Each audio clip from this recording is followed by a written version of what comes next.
History is full of heroes, but there are some names for which it is difficult to decide. Hero or monster? Can a person be both a hero and a nightmare? Why does a name echo through centuries with fear? Imagine a man, one who struck terror into the hearts of his enemies, whose name alone made armies tremble. Some remember him as a cruel torturer, others as a leader who defended his homeland. What was the truth? Did history exaggerate, or was the horror real? A name that inspired legends, a figure that became the source of terrifying stories. Vlad the Impaler. Does power truly protect, or does it create the greatest threats? The year is 1431. In the lands of present-day Romania, Wallachia, a region surrounded by political chaos, betrayal, and war. What kind of world creates such a character? Is cruelty born within or shaped by circumstance? Vlad was not born into an ordinary noble family. He was born directly into the center of power struggles. His father, Vlad II Dracul, was a member of the Order of the Dragon. This title brought the family power, but at the same time, it created deadly enemies. What does a captive learn? To survive or to inspire fear? Vlad's fate was sealed at an early age. As part of a political agreement, his father sent him and his brother to the Ottoman court. This was not friendship, it was hostage-taking. Young Vlad spent years in enemy territory, and what he learned there was not limited to language or culture. For the first time, he witnessed the true meaning of power, fear, and discipline. Does pain break a person, or transform them into something far more dangerous? Those years of captivity left deep scars on Vlad's soul. Growing up in such an environment, he learned authority rather than mercy. And perhaps most importantly, he discovered that fear could be a weapon. Is revenge truly justice, or the beginning of a darker path? Then came the news that changed everything. His father had been murdered, his older brother buried alive. Betrayal, conspiracy, blood. This was the beginning of revenge. Vlad now had only one goal, the throne, and reckoning. Why is the struggle for power so bloody? What must be sacrificed in its pursuit? Vlad returned to claim the throne of Wallachia. But power is never easily given. Alliances were forged, betrayals followed. Vlad rose and fell again and again, but he never surrendered. Because for Vlad, power was not a choice, it was a necessity. Can order be built on fear? Can a nation stand upon terror?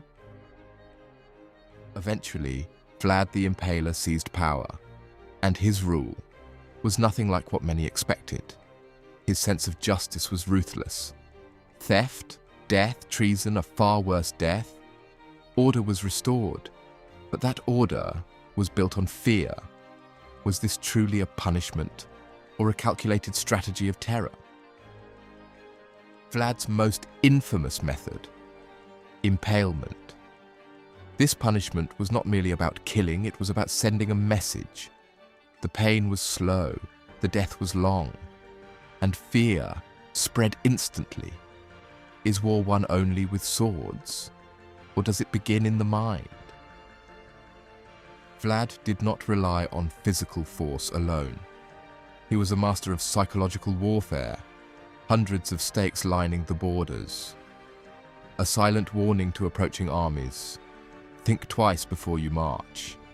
Was this an act of desperation, or a stroke of brilliance? Before him stood one of the most powerful rulers in the world, Mehmed, Sultan Mehmed the Conqueror.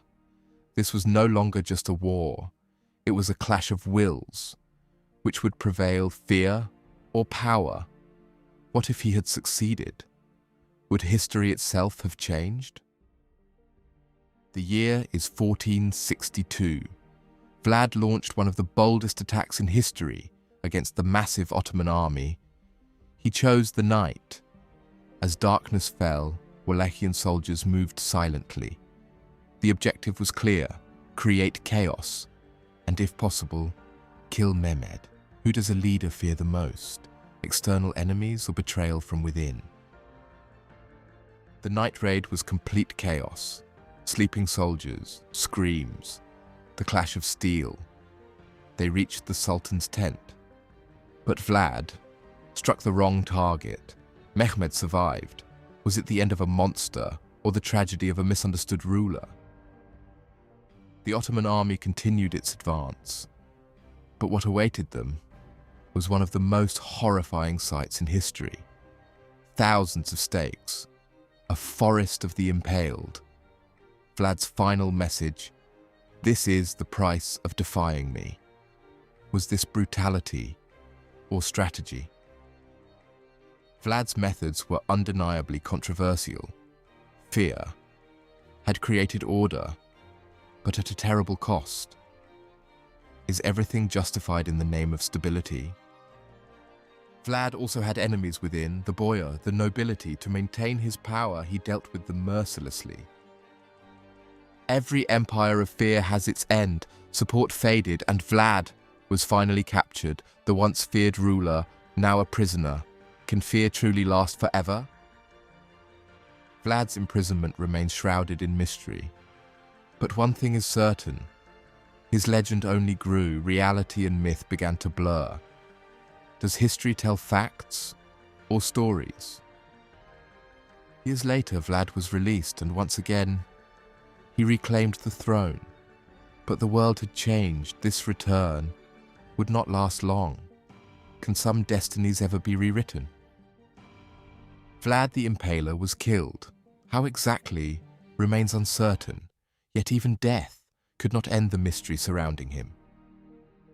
Over time, Vlad the Impaler ceased to be merely a historical figure. He became a myth. Centuries later, his story inspired Dracula, a real ruler transformed into an immortal icon of horror. And even today, the question remains: who was Vlad the Impaler? A monster, or a cold, calculating strategist who mastered the weapon of fear?